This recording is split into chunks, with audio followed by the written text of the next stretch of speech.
안녕하세요.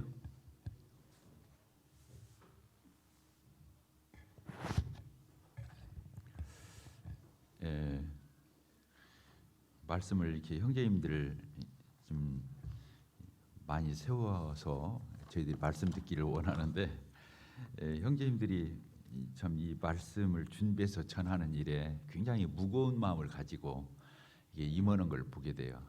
계속 기도가 됩니다.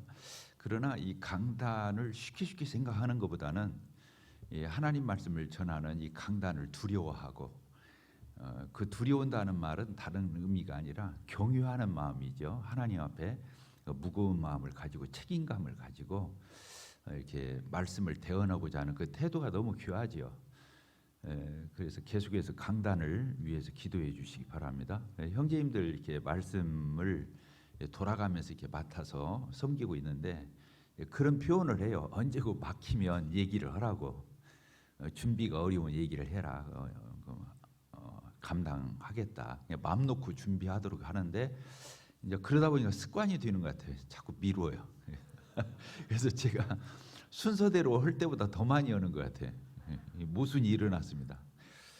어쨌든 이런 부분을 위해서 저희들이 많은 그 메신저들이 나타나서 주님의 말씀을 같이 동역하고, 음식도 그렇잖아요. 다양한 그 셰프, 요새 셰프가 최고 인기잖아요. 이 말씀을 잘 요리해서 우리 성도들에게 풍성한 윤기 있는 이런 음식, 영적인 양식을 이렇게 제공하는 저희 교회가 되기를 바랍니다. 시편 1편을 읽겠습니다. 시편 1편 제가 읽겠습니다. 복 있는 사람은 악인들의 꾀를 따르지 아니하며 주인들의 길에 서지 아니하며 오만한 자들의 자리에 앉지 아니하고 오직 여호와의 율법을 즐거워하여 그의 율법을 주야로 묵상하는 자로다. 그는 시냇가에 심은 나무가 철을 따라 열매를 맺으며 그 잎사귀가 마르지 아니함 같으니 그가 하는 모든 일이 다 형통하리로다. 이 3절에 있는 말씀입니다. 그는 이 복 있는 사람은 시냇가에 심은 나무가 철을 따라 열매를 맺으며 그 잎사귀가 마르지 아니하되 그 하는 모든 일이 다 형통하리로다. 이 열매를 맺으며 이 부분을 생각하면서 그 오늘 말씀의 주제는 영적 성숙이 뭐냐. 영적인 성숙이 무르익은 느낌이잖아요. 성숙이라는 말은 우리가 과일로 이렇게 치더라도 풋사과가 있고 그렇죠. 풋과일이 있고 이게 무르익은 과일이죠. 시절을 쫓아 여기 철을 따라 열매를 맺는다. 시절을 따라서 열매를 맺는데 그 열매가 때가 차야 되잖아요. 그 때가 차기 전에 그 열매를 먹으면 시지요. 단맛보다는 신맛이 많이 나게 되고 맛이 그 맛대로 또 의미가 있지만 그렇다는 거죠. 그래서 무르익은 과일처럼 그렇게 영적인 성수, 그런 부분을 저희들이 오늘 이렇게 생각하는 기회가 되었으면 좋겠습니다. 그래서 저희들이 주님을 섬기면서 영적으로 자라고 성장하고 또 더 나아가서 성숙한 그런 어떤 지점에 이르를 때 하나님도 그 과일을 통해서 열매를 통해서 기뻐하시고 주위에 있는 많은 사람들에게 그런 영적인 유익을 줄 수 있는 그런 아름다운 그리스도인의 이런 삶이 될 건데, 그래서 오늘은 영적으로 성숙하다면 도대체 어떤 모습들일까 이런 생각을 이렇게 해보게 되었어요. 첫째로 영적으로 성숙한 사람은 하나님 말씀에 대해서 굉장히 성숙한 태도를 가질 거다 이런 생각을 해봤습니다. 뭐라고요? 영적으로 성숙한 사람은 이 성경 창세기부터 계시록까지 이 하나님의 말씀을 보는데 상당히 스케일이 있게 보게 될 거다는 거예요. 규모 있게 이게 볼 거다. 그 전문가와 비전문가의 차이가 어떤 거냐면, 비전문가는 뭔가 잘하는 것 같은데 파편적이고 부분적이에요. 근데 전문가, 노려는 사람, 이런 사람들은, 베테랑은 뭘 보냐면 전체를 보거든요. 전체를 봐요. 모르겠어요. 자동차는 제가 고쳐본 적이 없어서 잘 모르겠는데, 자동차도 그래서 어떤 부속이 고장 나잖아요. 그러면 그 부속을 연구해서 그 부분만 딸컥 잘 고치는 사람이 있을 수가 있죠. 그런데 조금 더 노련한 기술자는 왜 이 부속이 고장 났을까? 어디에서 연결이 돼서 이것이 왜 이렇게 마모가 되고 빨리 부서졌을까?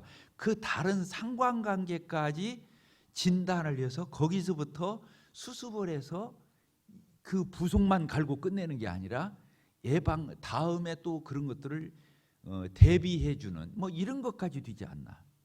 그래서 병을 잘 고치는 의사는 삼류의사라고 그러잖아요. 삼류의사.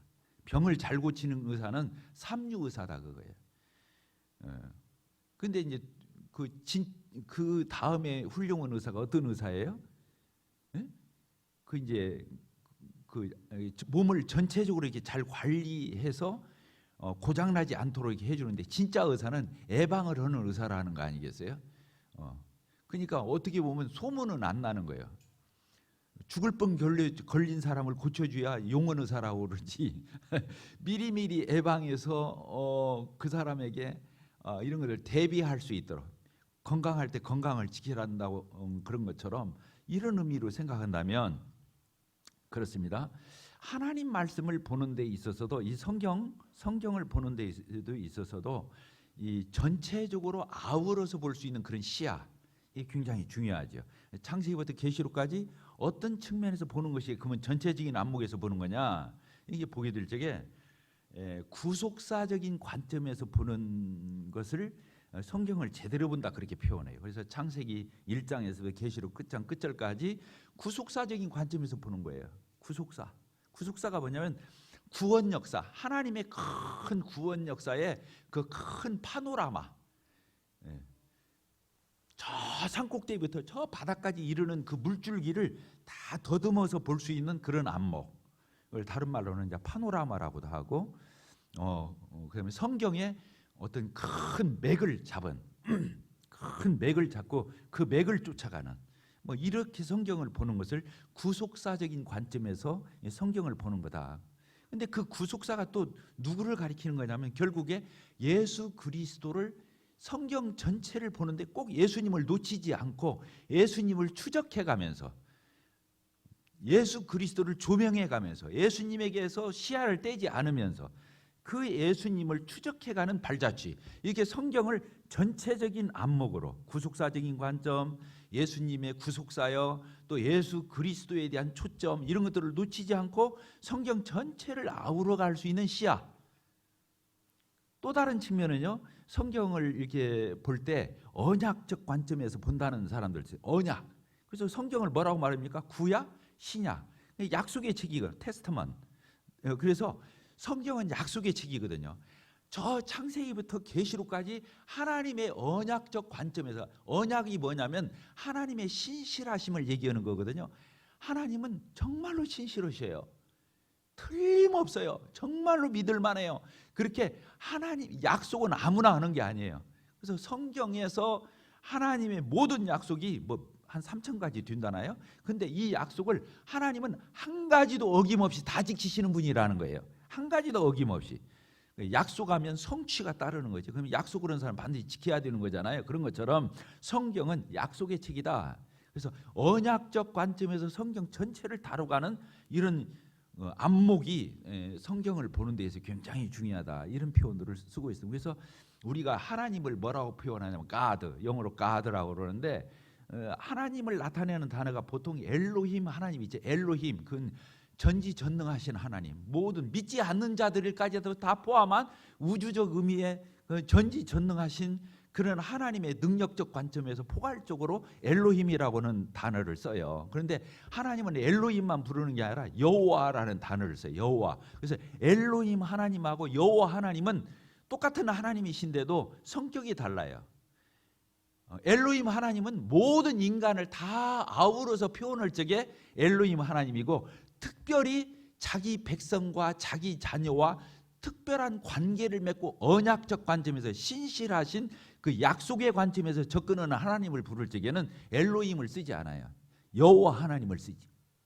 여호와 하나님을 써요. 그래서 성경 전체를 무슨 관점에서 본다고요? 언약적 관점. 그 뭐 저기 언약주의도 있고 막 그러는 거예요. 이게. 또 이제 다른 관점에서 보면 성경 전체를 하나님의 나라의 관점에서 보는 거예요. 큰 하나님의 나라의 관점에서 보는 거예요. 성경을 어떤 관점에서 본다고요? 하나님의 나라의 관점.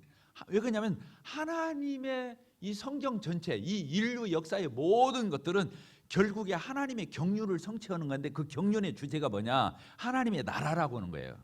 나라라고 하는 개념은 어떤 영토적 개념만 있는 게 아니라 영토, 백성, 통치권 이런 것들을 포함해서 하나님의 나라적 개념으로 보통 이게 거기서 제일 중요한 것은 통치적 개념이죠. 주권적 개념이에요. 그래서 성경을 볼 때 이런 하나님의 나라적 관점에서 본다고 하는. 그래서 사도행전 끝장끝절에서 바울 사도가 많은 사람을 그 셋집에서 감옥에서 사람들을 만나서 말씀을 전할 적에 예수 그리스도에 관해서 전해주면서 하나님의 나라에 대해서 전파했다 이렇게 써 있어요.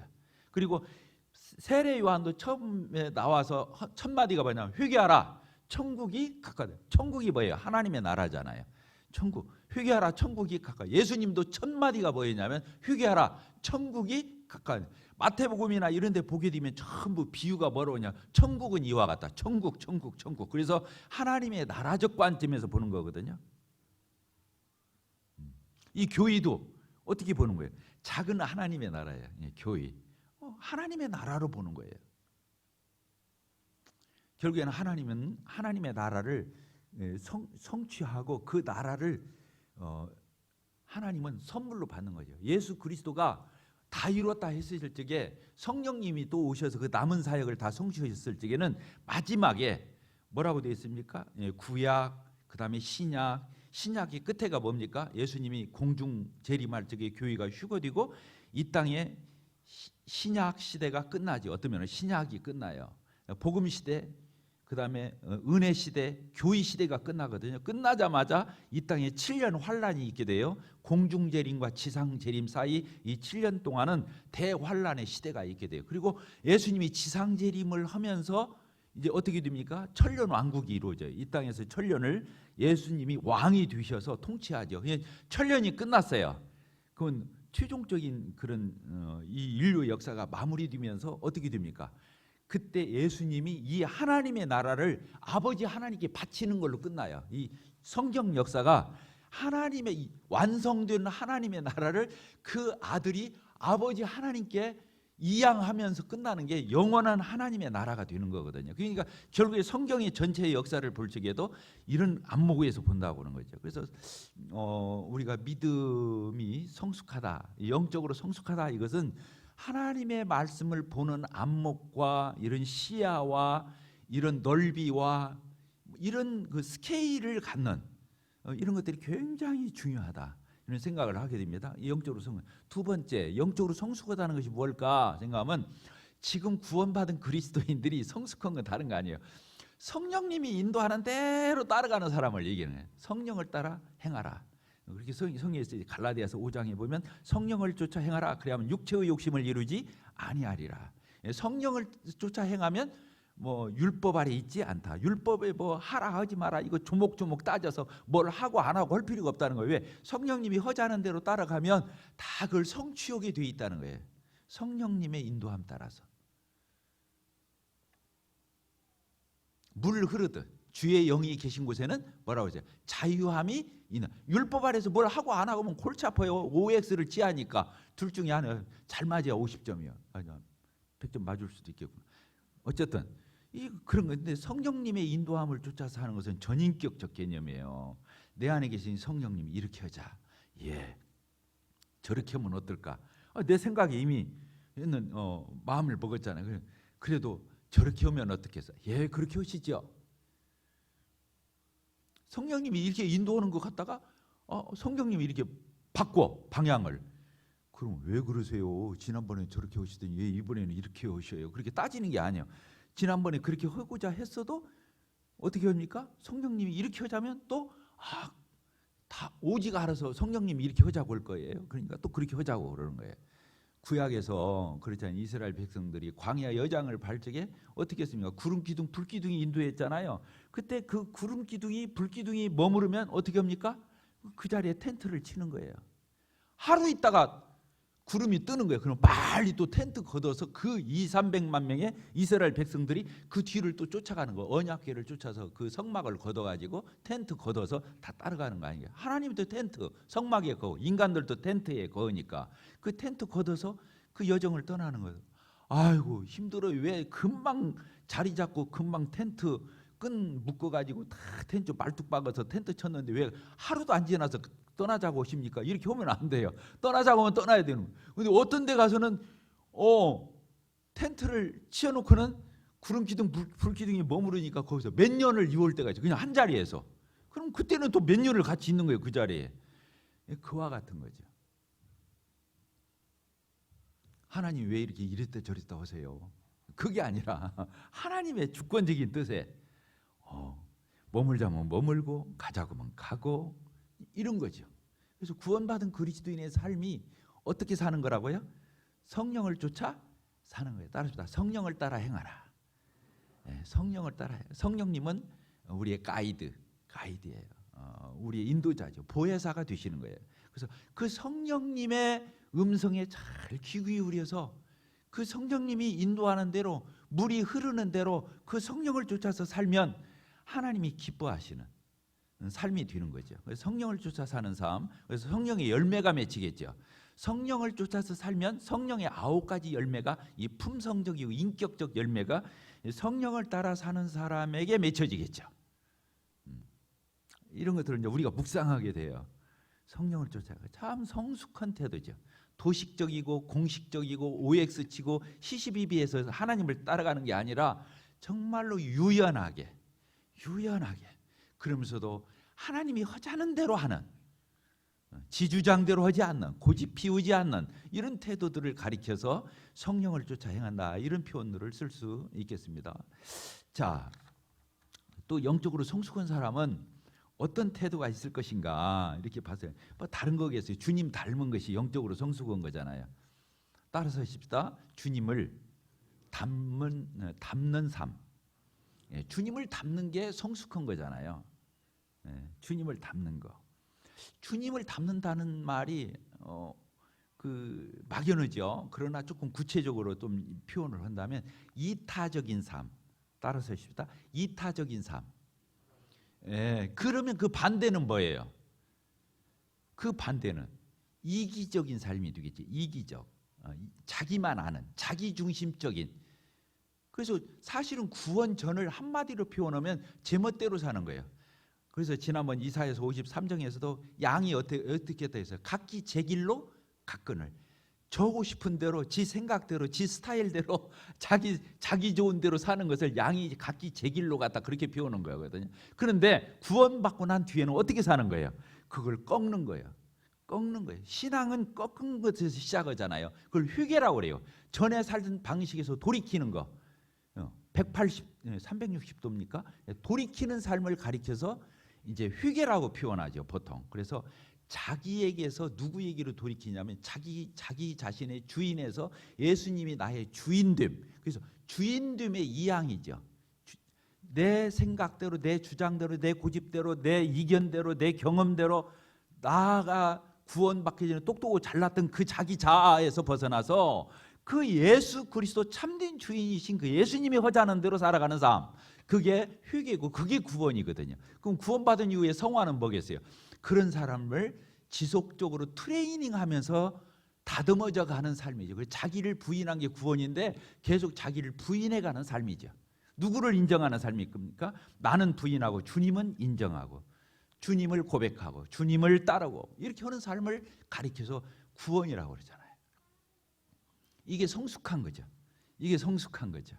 그래서 때로는 내 생각이 아무리 맞아도, 아무리 틀림없어도, 하늘이 두 쪽 나도 내 생각이 맞고 내 판단이 맞고 내 분별이 맞아도 하나님이 이런 거야 하면은 그냥 그 자리에서 탁 어떻게 하는 겁니까? 맞습니다. 주님 뜻이 맞지요. 저는 인간입니다. 저는 이 땅에 있어요. 하나님은 하늘에 계시잖아요. 하나님은 온전하시잖아요. 저는 부분적이잖아요. 저는 파편적이잖아요. 하나님 뜻이 맞지요. 이렇게 말할 수 있는 거, 이게 신앙이라고 하는 거예요. 이게 성숙한 태도라고 하는 거예요. 그래서 이타적이다. 그래서 주님을 더 많이 닮은 삶은 뭐냐면 자기 중심에서 자기만 좋으면 되고 자기만 채워지면 되고 나만 기쁘면 되고 나만 속 시원하면 되고 나만 채워지면 되고 이런 게 아니라 다른 사람을 즐겁게 하면서 내게 기쁨을, 더 차원 높은 기쁨을 누리는, 이게 주님 닮은 삶이죠. 이타적인 삶. 그래서 섬김의 삶이라고 표현하면 좋겠네요. 섬김의 삶. 구원받기 전에는 미성숙했을 적에는 나만 섬기기를 바라는 거거든요. 나 좋게 하기를 바라는 거거든요. 근데 이제는 그게 아니라 주님 섬길 때, 그리고 다른 성도 섬길 때, 주님이 사랑하는 자녀들 섬길 때, 영혼들 섬길 때, 그때 진정한 기쁨과 만족과 보람이 있게 되는 거죠. 이것을 가리켜서 이타적인 삶이다, 이렇게 표현하는 거예요. 이타적인 삶.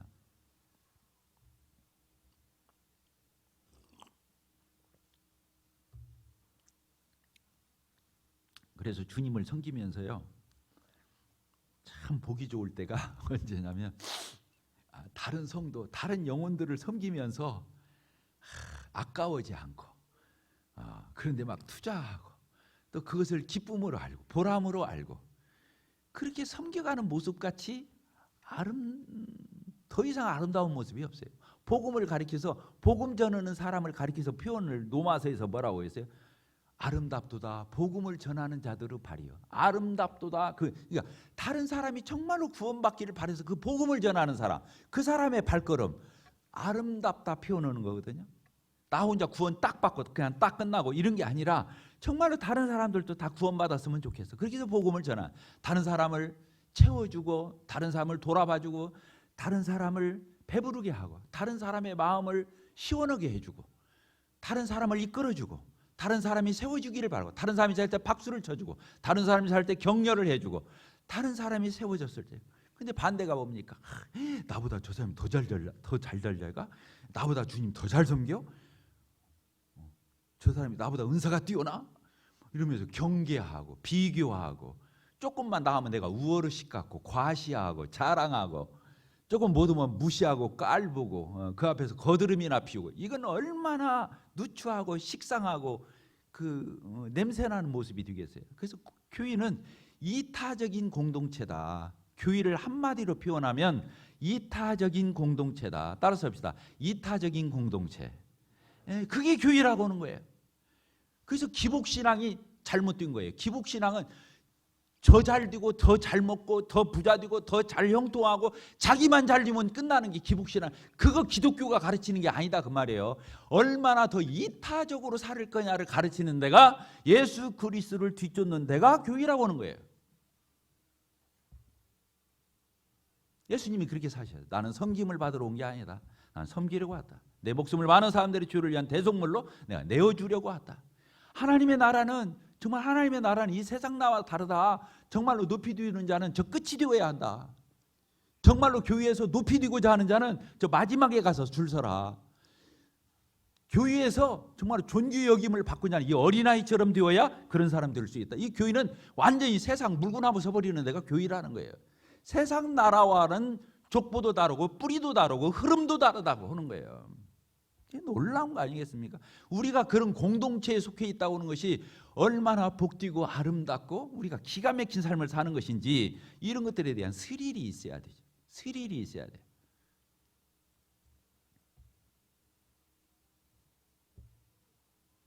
그렇게 살면 주님이 기뻐하시고 주님이 축복하시겠죠. 저는 우리 교회 오늘 아침에도 우리 학생부 와서 졸업식을 하는 걸 봤어요. 학생부에서 청년부로 14명이 올라가는데 오늘 출석한 사람이 11명인가 출석했더라고. 이렇게 보니까 1층에 이렇게 꽉 찼는데, 그 아이들이 부모가 안 나오는데 나오는 아이들이 너무 많은 거예요. 나는 정말 우리 학생부 형제 자매님들 너무나 수고했어요. 축구교실, 농구교실, 헬프 이런 걸 해가지고 그 아이들, 믿지 않는 집 아이들 다 태우고 와서 태워다 주고, 여기 와서 간식 먹이고 밥 먹이고 또 하나님 말씀 전해주고 같이 어울려주고 가네들 섬겨줘가지고 이 아이들을 담아낸 교회. 놀랍잖아요. 주일학교 판사들 학기마다 가서 애들 끝나고 나오는 대로 선물 주고, 애들 졸업식 쫓아가고, 또 아이들 데려와서 저 슈퍼 데려와서 간식 먹이고, 자기 집 초청해서 같이 자기도 하고, 그 아이들 가정이 파괴된 아이들이 얼마나 많은데, 요새 할머니하고 사는 아이들, 아빠하고만 사는 아이들, 엄마하고만 사는 아이들, 엄마 아빠가 없는 아이들이 얼마나 수도. 저희 교회의 반절가량이 다 그런 집의 아이들이에요. 근데 우리 교사들이 그 아이들을 따뜻거리고 예뻐하고 귀엽게 봐주고, 그 애들 따뜻거리니까 애들이 형제 자매인들 다 가자 뭐 아침 9시면 나와버리 가야 하는데 부모도 아침에 애들이 깬다는 게 쉬운 게 아니에요. 그 교회 와서는 휴대폰 쳐다보지도 않아. 휴대폰을 이기는 교회. 조지 뮬러가요. 우리 모임에 초창기 어쩌면 첫 형제님의 오픈 브레들이네. 나비 말고 조지 뮬러. 기도의 아버지잖아요. 고아의 아버지잖아요. 몇천 명의 고아를 거느리면서 그분이 복음을 전했어요. 우리 모임에 정말로 뭐 간판과 같은 형제님이 조지 뮬러. 오늘날 우리 고아를 챙기자는 게 이게 고아 챙기는 거예요. 저희 교회가 이런 것을 챙기는 교회가 되는 거예요.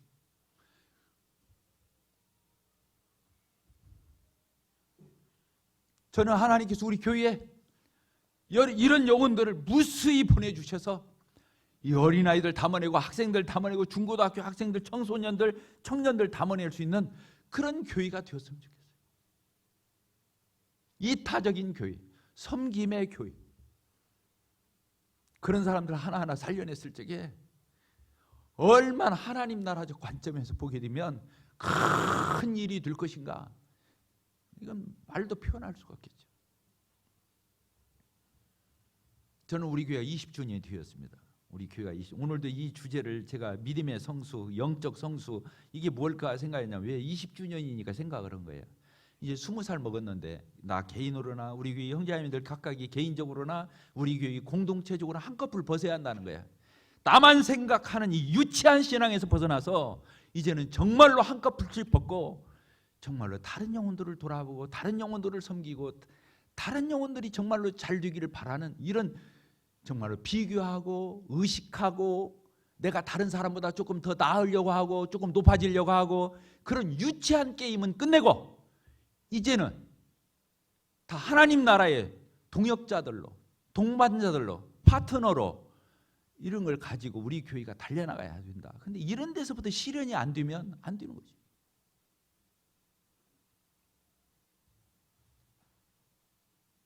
네, 저는 우리 교회가 이런 걸 잘 담아내는 이 20주년을 계기로 해서 이 어린 생명들 담아내고 이 중학생들, 고등학생들, 청년들을 담아내는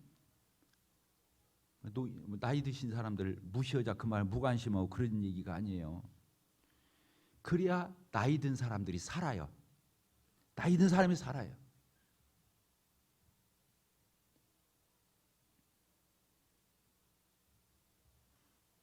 지금 우리 교회 예배당 아무도 안 살아요. 여러분 잘 알잖아요. 뭐 사택이 있는 것도 아니고 사찰이 있는 것도 아니고 그냥 예배당 건물 있고 체육관 건물 있고 그냥 우리 마당에 외부 차들도 와서 다 주차하고 그래요. 우리 교회 누구 열수에 별도로 가지고 있는 사람 하나도 없어요. 다 키 복사하고 다 나눠줘서 학생들까지 언제라도 예배당에 와서 공부를 하려면 공부를 하고 악기를 하려면 악기를 하고 기타 치려면 기타 치고 피아노 치려면 피아노 치고 여기 와서 공부할 사람은 공부하고 여기 와서 농구할 사람은 농구하고 여기 와서 하고 싶은 대로 다 키 하나씩 줬어요. 지금까지 사고 한 번 없었어요. 체육관? 하나님은 놀라우시. 어떻게 체육관을 생각했는지 모르겠어요. 하나님이 생각해 준 거죠. 우리한테 체육관이죠. 우리는 그때 교육관을 질 건지 강당을 질 건지 체육관을 여러 말들이 있었어요.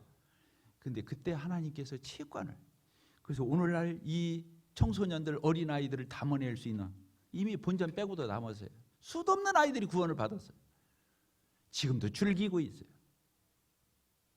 다음 사업이 무엇일지 나는 궁금해요. 우리 교회가 다음은 주님이 우리 교회에 뭘 보여주실지, 뭘로 이 청소년들을 담아낼지. 우리 앞선 세대가 해야 할 일이 뭡니까? 차세대를 배려하는 거예요. 차세대를 준비해 주는 거예요.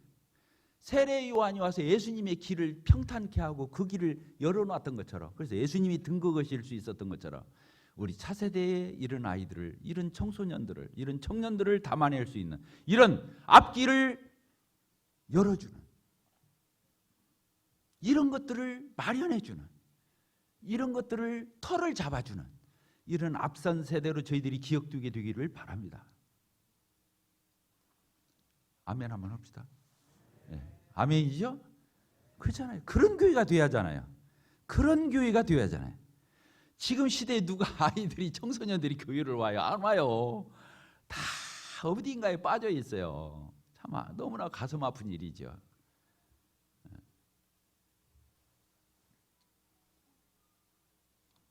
또 성숙한 모습이 무엇일까? 이렇게 생각했을 적에 하나님 앞에서 사는 거죠. 따라서 합시다. 하나님 앞에서 사는 거다. 예, 하나님 앞에서 사는 거. 사람 앞에서 사는 게 아니라 하나님 앞에서 사는 거예요. 사람 앞에서 사는 것을 뭐라고 말하냐면 처세라고 그래요. 처세. 그때 상황에 따라서 그 사람 면면에 따라서 그 앞에서 제스처하는 것을 처세라고 그래요. 처자가 장소, 그때 그 장소마다 그 사람의 몸가짐이 달라지고 태도와 행동거지가 달라지는 것을 처세라고 그러는 거예요. 나보다 별로 못 배우고 못난 사람 앞에서는 함부로 대하고 조금이라도 세상적으로 좀 이렇게 떠받들어 줘야 나한테 뭐라도 이로움이 올 것 같은 그 사람 앞에서 굽신굽신이나 악수라도 하면 더 하고 그 사람 알아주고 그 사람 앞에서 뭔가 그렇게 하는 걸 처세라고 하는 거 아니겠어요? 교회 와서는 그런 게 하는 데가 아니죠. 교회는 그런 데가 아니잖아요. 세상이 아니잖아요. 그러니까 교회 와서는 그렇게 하면 안 되죠.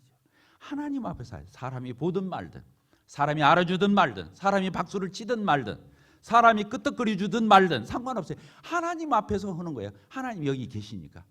그래서 어떤 학자는 그런 책자도 썼어요. 거기 계시는 하나님, 거기 계시며 말씀하시는 하나님, 이런 책자도 썼다니까요. 왜? 하나님은 언제고 거기 계셔. 그리고 거기서 말씀하셔. 별도로 뭐 예배당 가야만 하나님 있고 그런 게 아니란 말이에요. 하나님은 거기 계셔서 거기서 말씀하시는 하나님. 그러니까 나는 어디서 어떤 누구를 만나도 어떤 상황에서든 하나님 앞에서 행동하고 하나님 앞에서 하는 거예요. 처세가 아니에요. 왜? 하나님 보시니까. 그래서 기도할 적에도 골방으로 들어가서 기도해. 사람 보는 앞에서 떠벌리지 마. 골방으로 들어가서 문 닫고 기도해. 하나님이 네 기도 들으실 거야. 이렇게 써 있는 거예요. 구제할 때 표내지 마. 금식할 때 얼굴 험상궂게 하지 마. 사람들한테 그런 인정이나 받고 표 안 내고 그러려고 하지 마. 하나님 앞에서 해. 이런 거잖아요. 그래서 믿음의 성숙이라는 게 다른 게 아니라 얼굴 내미는 게 아니라 믿음의 성숙은 어떤 상황에서는 누구 앞에서든 어떤 장소에든 어떤 일을 대하든 하나님 앞에서 사는 삶을 연습하는 거. 진실한 거죠. 그렇죠? 그걸 진실, 말 안 바꾸는 게 진실하다기보다는 이런 것들이 더 진실한 것들 아니겠어요? 진실한 삶, 하나님 앞에서 사는 삶.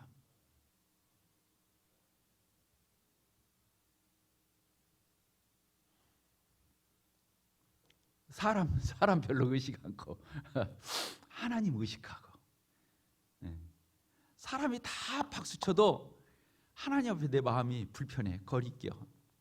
그러면 아유 하나님 죄송해요. 사람들은 다 끄떡거리는데 하나님은 저 지금 불편하게 생각하시죠? 그러면 하나님 앞에 무릎 꿇는 거예요. 하나님 죄송합니다. 내가 하나님 앞에서 행동 못했습니다. 하나님 용서해 주세요. 하나님 속상하셨죠? 이제 그렇게 안 할게요. 이렇게 할 수 있는 게 인격적 신앙이라는 거예요. 제가 이번에 온양온천 교회 리모델링하는 현장을 갔다 왔어요. 계속 밴드에서 올라오니까 계속 찔리는 거예요. 전국에 있는 기술 있는 벽돌이라도 좀 쌓고 목수일이라도 하고 뭐 이렇게 뭐라도 만지고 막 이렇게 그 할 수 있는 분들은 다 모여가지고 그 온양온천 교회가 한 5가정 노인분들만 계신데 작년에 그 예배당을 마련을 한 거예요. 근데 너무 험상궂은 거예요. 안팎으로 다 너무 누추한 거예요. 그러니까 국내 선교회에서 그걸 방문해가지고 이렇게 보니까 너무 노인들이라 힘도 없지. 작년에 그냥 온통 힘을 기울여서 예배당을 마련했는데 너무 그 형편 없으니까 손도 못 대고 이러는데 거기 이제 저도 안 가려고 그랬어요. 안 가려고. 근데 이제 가서 얘기를 들어보니까 그 시작을 할 적에 그냥 험상궂은 데만 이렇게 땜빵 좀 해주고 이게 컵버릇치만 해주려고 그랬대. 그래서 처음에 기금이 40만 원 하고 목수일 조금 할 줄 아는 형제님 2분을 예약을 했대요. 좀 와서 하루 이틀 좀 고쳐주고 말으려고. 그런데 밴드에 올라가니까 여기저기서 형제님들이 몰려오고 또 밥 싸가지고 오고 간식거리 사가지고 오고 또 찬조금 막 거기다 후원금 보내고 이렇게 해가지고 그냥 안팎으로 100%를 다 바꿔줘 그랬어요. 완전히 새 건물 만들어 버린 거예요. 그러니까 거기에 있는 5가정의 그 노인 형제 자매님들이 그냥 눈물만 펑펑 흘린다는 거예요. 저 거기를 우리 집사들이 이제 결정을 해서 100만 원을 줬는데 제가 그냥 입금하고 말으려고 했어요. 왜 그냥 그 현장에서 몸으로 때우고 일하고 열심히 하시는 형제님들 보면 내가 가서 일 방에나 놓는 것 같고, 저는 뭐 우리 집 빵꾸 때워도 내가 이 에어복수질을 한 번도 해본 적이 없는 사람이에요. 그만큼 제가 그런 쪽에 약해요. 그래서 그냥 입금하고 식사도 접대하면은 그거 보내주면 우리 집사 형제님한테 연락해서 그 식사비 이렇게 입금시켜 주라고. 그래서 100만 원 입금하고 식사비 입금하고 그렇게 끝내려고 했어요. 근데 밤에 이제 그렇게 마음을 먹으니까 마음이 편하더라고. 아, 내 얼굴 내밀 것도 없고 우리 교회 과시할 것도 없고, 아, 그렇게 그냥 보내면 되는 거지. 근데 밤새도록 또 잠이 안 오는 거예요. 그럼 거기 와서 이러는 사람들은 뭐 얼굴 내밀라고 와서 하나? 이 생각이 드는 거예요. 그 사람들은 뭐 얼굴 내밀고 과시하고 자랑하려고 와서 그러고 있나?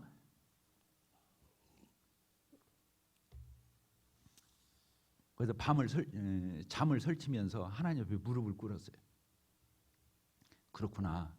이름을 안 내고 얼굴 안 내밀고 그냥 돈 보내는 것보다, 입금하게 하는 것보다 내가 진짜 기도한 마음으로, 겸손한 마음으로, 참 그 모임을 사랑하는 마음으로, 그 와서 이러시는 형제 자매님들을 내가 정말 존경하는 마음으로 내가 가서 이걸 전달하고 격려하고 와야지, 안 가는 게 능사가 아니구나, 이런 생각이 이제 주님이 또 주시는 거예요. 이제 마음이 막 변덕을 부리는 거야. 그래서 갔어요. 진짜 겸손으로 허리를 동이라고 해서 그날따라 막 허리를 졸리고 막 졸라매고 거기가 이를 악물고, 내가 조금이라도 거기 가서 얼굴 내밀고 뭐 우리 교회 과시나하고 자랑이나하고 무슨 처세나하고 내가 이런 거 아니하겠다. 정말로 거기 가서 박수 쳐주고 형제님들 위로해주고 격려해주고 그렇게 지원해주고 그럴 적에, 그러니까 내 마음이 첫째 하나님 앞에서 그렇게 마음이 펴는 거야. 내 마음에 그런 게 없으니까. 그리고 거기 있는 형제 자매들도 그렇게 좋아라 하는 거예요. 격려를 입고 힘을 얻고 이렇게 오니까 힘이 든다고 그러고. 이해가 되시죠? 뭘 하고 안 하고의 문제가 아니라 마음 태도의 문제더라고요. 주님이 이번에 저한테 큰 교훈을 주셨어요. 그렇구나. 내가 겸손해야겠구나. 내가 진실해야겠구나. 내가 하나님의 영광을 돌려야겠구나. 주님이 드러나시는 그런 마음 태도로 내가 어디를 가더라도 그렇게 하는 게 중요한 거지, 뭘 하고 안 하고의 이런 문제가 아니었구나. 사람 앞에서 하는 게 아니라 하나님 앞에서 하는 연습. 하나님 앞에서 하는.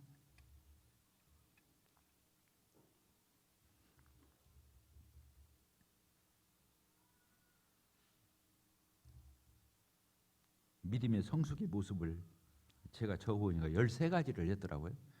지금 몇 가지 했어요? 4가지였어요. 한 가지만 더 하고 마치겠습니다.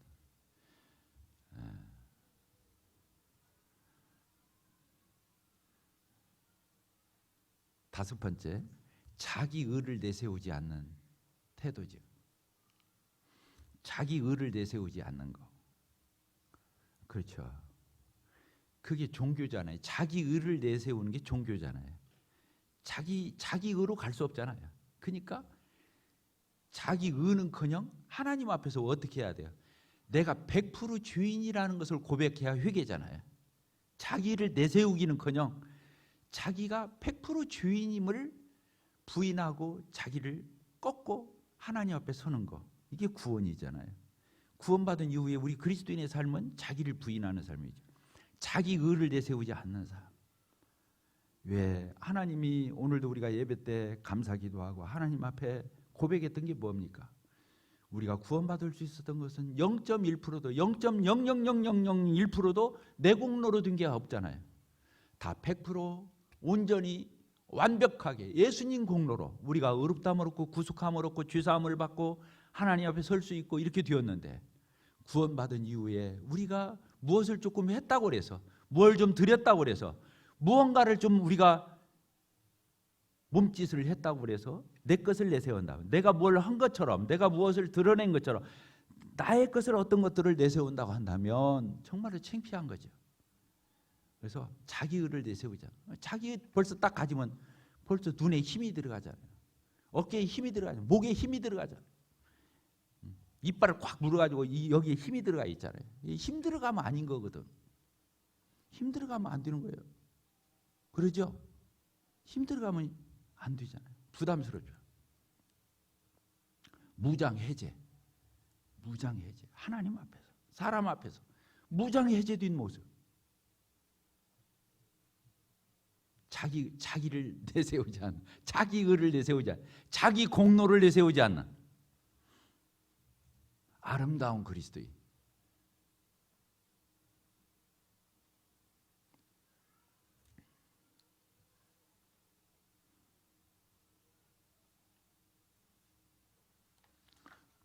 제가 예배당에 이렇게 있잖아요. 코로나 또 추운 겨울이잖아요. 올 겨울이 눈도 많이 오고 추웠잖아요. 가끔 이렇게 예배당에 수시로 드나들죠. 이렇게 불쑥 들어왔는데 아무도 없는데 누가 불쑥 튀어나와서 보니까 1, 2, 3층 다 화장실이고 다 돌아다니면서 휴지, 화장지 다 점검해서 채워놓고 다 세팅해놓고 이러고 돌아다니는 지체가 있어요. 아무도 없는데 혼자 와서 그러고 다녀.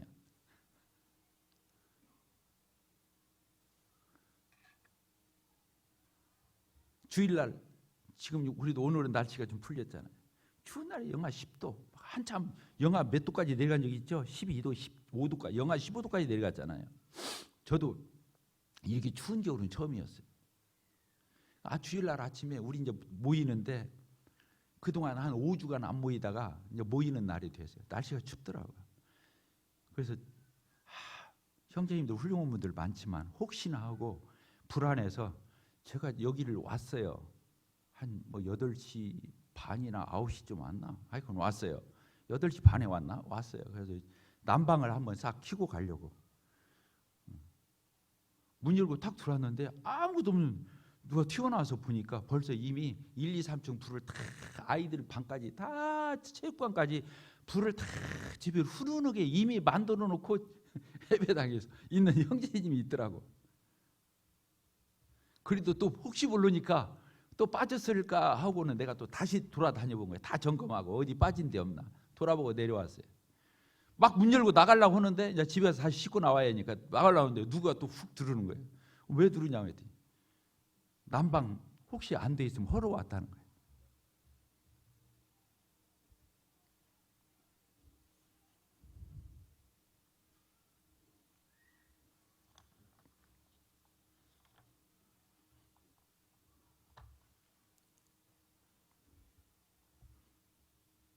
교회가 그런 거 아니겠어요?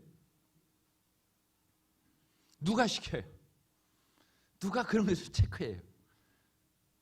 마음에서 우러나니까.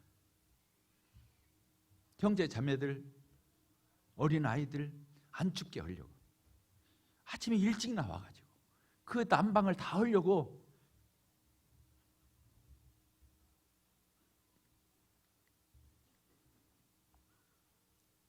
저는 행복했어요. 내가 이런 교회에서 주님을 섬기고 있구나. 내가 이런 교회에서 목회를 하고 있구나.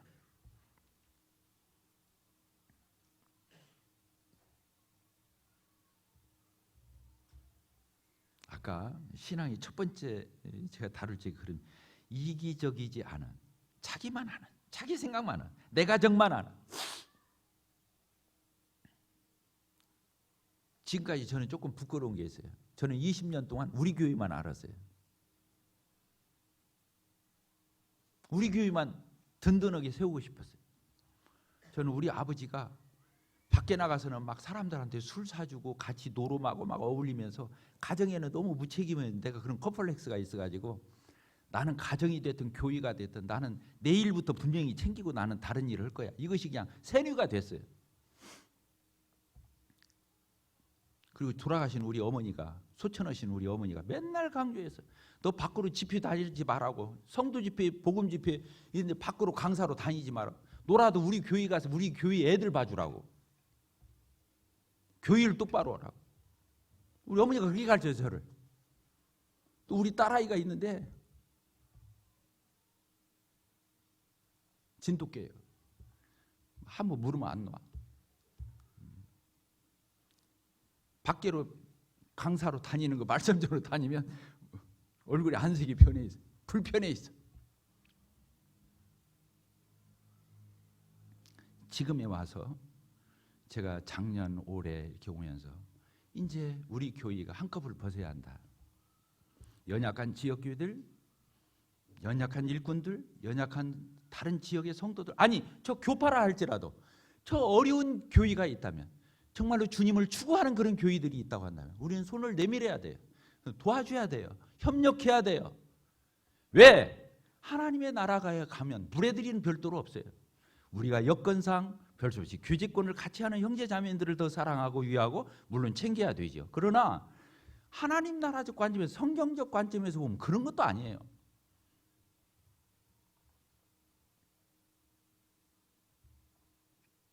저는 주님이 우리 교회를 20주년을 통과하면서 저 개인으로부터나 우리 성도들 각각이나 우리 교회 공동체로나 이런 성숙한 모습으로 탈바꿈했으면 합니다. 이제 소화적인 태도를 버리고 자기중심적인 태도를 버리고 좀 넓은 마음을 가지고 더 유연하고 무장해제하고 덜 긴장하고 다른 사람에게 손을 내밀고 다른 사람 손을 잡아주고 우리끼리도 서로 용서하고 하나님이 기뻐하시는, 하나님이 우리 가운데 머물기를 즐겨하시는 그런 교회로 하나님 우리 교회를 축복해 주시기를 바랍니다. 예수님 기도하고 마치도록 하겠습니다. 아버지 하나님 감사합니다. 하나님께서 저희들에게 생명을 주시고 믿음을 주셨사오니 저희들이 생명이 자라듯 믿음이 자라고 성장하고 성숙하기를 원하시는, 그래서 우리 주님의 분량에까지 이르기를 원하시는 무르익은 열매가 참 많은 즐거움을 주는 것처럼 유익을 끼치는 것처럼 저희 각각이 주님의 몸된 온골 송천교회가 그런 성숙한 모습을 통해서 하나님을 기쁘시게 하고 영광을 돌리고 저희들 가운데서 참으로 복되고 아름다운 그런 하나님의 가정의 공동체를 이룰 수 있도록 주님의 교회를 축복하시고 이끌어 주시기를 기도를 드립니다. 예수 그리스도의 이름으로 기도하옵나이다. 아멘.